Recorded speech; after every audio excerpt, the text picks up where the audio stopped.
So here it is, more than 80 pages that make up what is officially called the Economic and Trade Agreement between the United States of America and the People's Republic of China. This is also known as Phase 1 of the U.S.-China trade deal. It comes after 18 months of the trade war that's dragged on between the two countries, the world's two largest economies. The U.S. and China both portraying this as a win.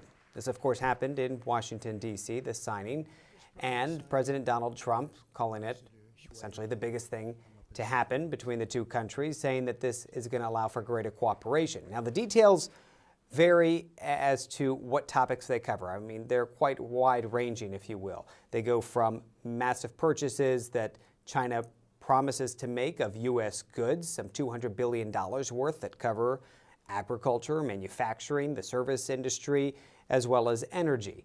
And they even go into other details such as counterfeit goods and protecting against copyrights, even things as specific as food safety and guaranteeing that infant formula that is exported from the U.S. into China will maintain certain standards.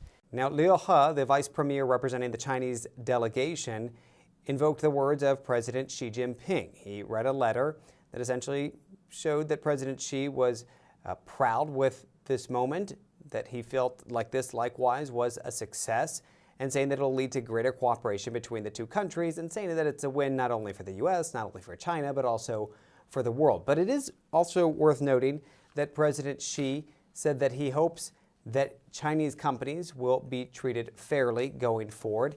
He also said that he supports exchanges in universities and research organizations going forward. So it seems that he used the moment to show that the U.S. and China should not decouple, but should rather continue to work together.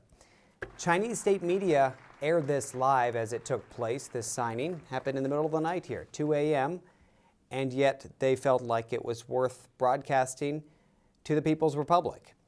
It shows that they feel like this likewise is a positive movement and that they hope to now move forward with Phase 2. Phase 2 will likely include more structural issues that could be a little bit more problematic in coming to an agreement on. President Trump has even suggested that it could go well beyond the 2020 election. David Culver, CNN, Beijing.